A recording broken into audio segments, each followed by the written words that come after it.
Good morning students आज हमें पढ़ना है पेमेंट ऑफ प्रेस्क्राइब्ड फीस के बारे में, जो कि पार्ट है इनकॉर्पोरेशन या रजिस्ट्रेशन के स्टेज का। ठीक, इसमें हम पढ़ेंगे student, along with the above documents a predetermined fees is also sent to the registrar of company। कि जितने भी डॉक्यूमेंट्स हैं उन्हें सबमिट कराने के बाद एक फीस जो है प्रमोटर को पे करनी पड़ती है। किसको? Registrar of company. This fees is deposited in the government of India account. और ये जो पैसा है, ये फीस का पैसा है, कहाँ पर डिपॉजिट होगा? गवर्नमेंट ऑफ इंडिया के बैंक अकाउंट में डिपॉजिट होगा। वो बैंक अकाउंट कहाँ पर होता है? रिजर्व बैंक ऑफ इंडिया में होता है। The rate of fees are given in the 10th schedule of Indian companies act. और वो फीस कितनी होगी? वो मेंशन होती है इंडियन कंपनीज एक्ट के 10th शेड्यूल में। After completion of the above formalities the registrar check and inspect the documents related to the incorporation of the company.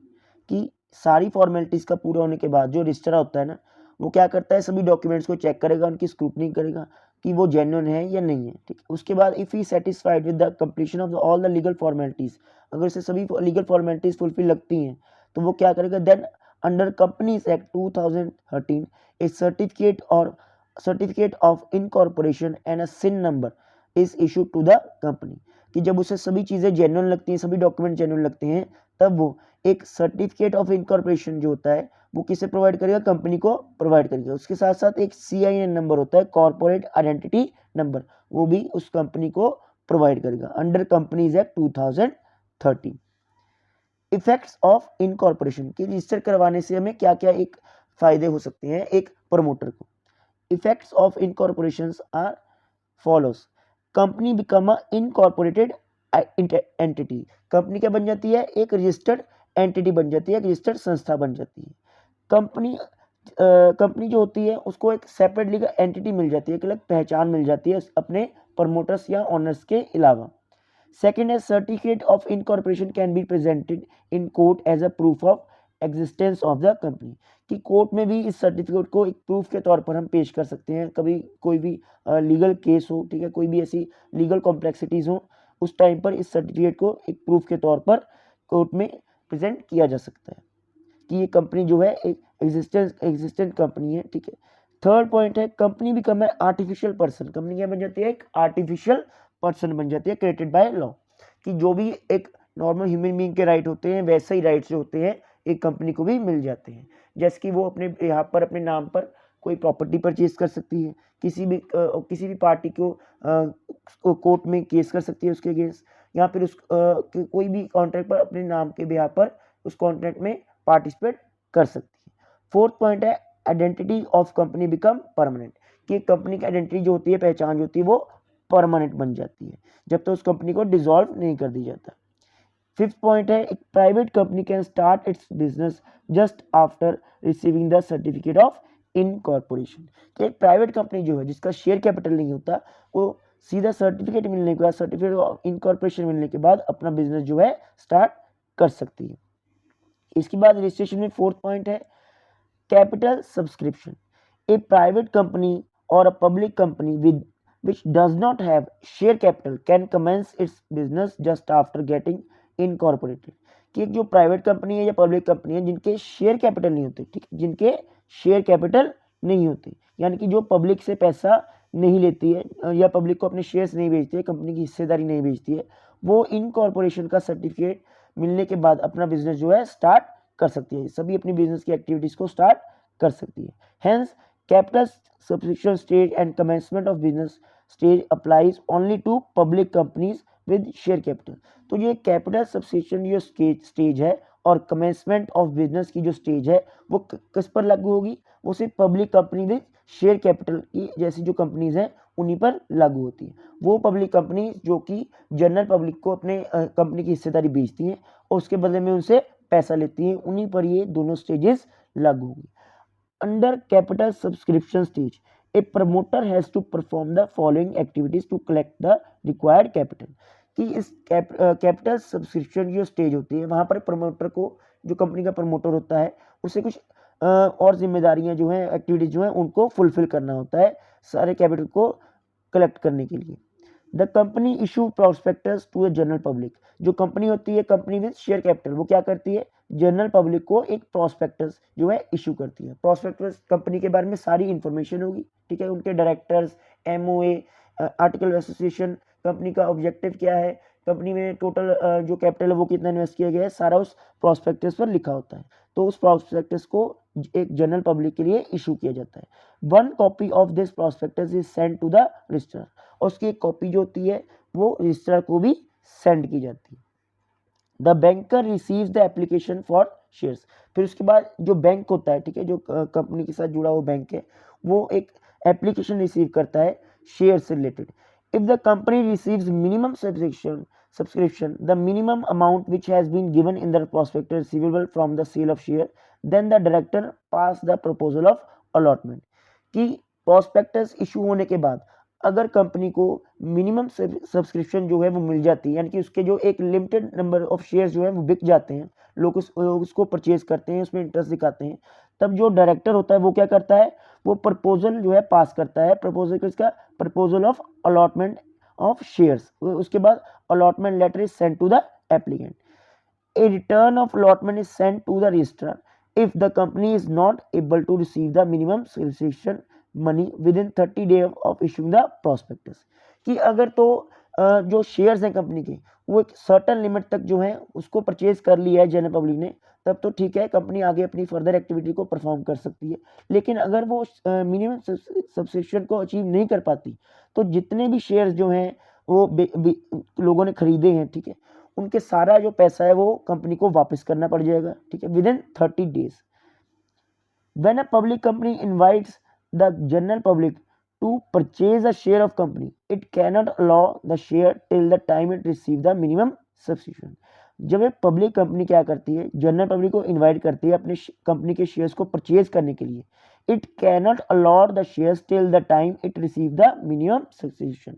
जब तक कंपनी के शेयर्स की मिनिमम सब्सक्रिप्शन अचीव नहीं हो जाती, तब तक वो अपने कंपनी के जो शेयर्स हैं उन्हें अलॉट नहीं कर सकती, ठीक है। This money is collected for the following purpose. जो पैसा कंपनी इकट्ठा कर रही है जनरल पब्लिक से अपनी कंपनी की हिस्सेदारी को बेच करके, उसका पर्पस क्या होता है, for making payment of asset already purchase, कि जो कंपनी ने एसेट्स खरीदी हुई है उसकी पेमेंट करने के लिए, और to be purchase by the company, या और कोई एसेट खरीदनी है कंपनी को, उसके लिए भी उसे पैसा चाहिए होता है, इसलिए वो जनरल पब्लिक को अपनी कंपनी की हिस्सेदारी बेच देती है। सेकंड, इसका क्या पर्पस है, टू पे प्रीलिमिनरी एक्सपेंसेस और अंडरराइटिंग कमीशन एजेंट, कि जो भी खर्चे हैं, प्रीलिमिनरी एक्सपेंसेस हैं, ठीक है, उनको पे करने के लिए, अंडरराइटिंग को कमीशन पे करने के लिए भी उसे ये सारा जो पैसा है चाहिए होता है। थर्ड है to repay the amount borrowed for the above two purposes, कि ऊपर दोनों जो चीज़ें हैं उनके जो पैसा दोबारा लौटाने के लिए उन्हें पैसा चाहिए होता है, इसलिए भी ये पैसा जो है कंपनी कलेक्ट करती है जनरल पब्लिक से। और फोर्थ है फॉर वर्किंग कैपिटल, कि डेली डे टू डे जो खर्चे होते हैं कंपनी के, उनको पूरा करने के लिए भी कंपनी जो है जनरल पब्लिक से अपने कंपनी की हिस्सेदारी को बेच करके ये पैसा उनसे लेती है। Amount for the minimum subscription is collected only the amount received in cash, कि जो पैसा मिनिमम सब्सक्रिप्शन से मिला होता है वो कैश में होना चाहिए, ठीक है।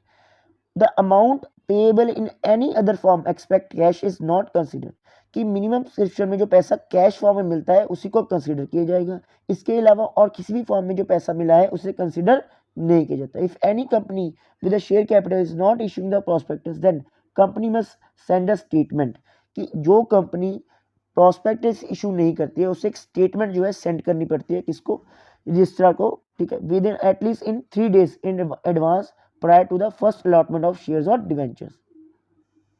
After this the company has to complete the allotment related general procedure. इसके बाद क्या है कि कंपनी को अलॉटमेंट से रिलेटेड जो भी जनरल प्रोसीजर होता है उसे फुलफिल करना पड़ता है, लाइक सेंडिंग अलॉटमेंट लेटर्स, कि जिन लोगों ने जो प्रॉस्पेक्टस इशू होने के बाद जो शेयर्स खरीदे थे उनको अलॉटमेंट का एक लेटर भेजा जाता है, और उसके बाद इशूइंग शेयर सर्टिफिकेट, वो भी एक सर्टिफिकेट होता है, वो भी उनको सेंड किया जाता है। इसके बाद स्टूडेंट लास्ट स्टेज है कमेंसमेंट ऑफ बिजनेस। पहली स्टेज थी प्रमोशन, सेकंड थी इनकॉर्पोरेशन और रजिस्ट्रेशन, और अब लास्ट स्टेज है फॉर्मेशन ऑफ कंपनी में, वो क्या है, commencement of business. A private company can commence its business immediately after incorporation।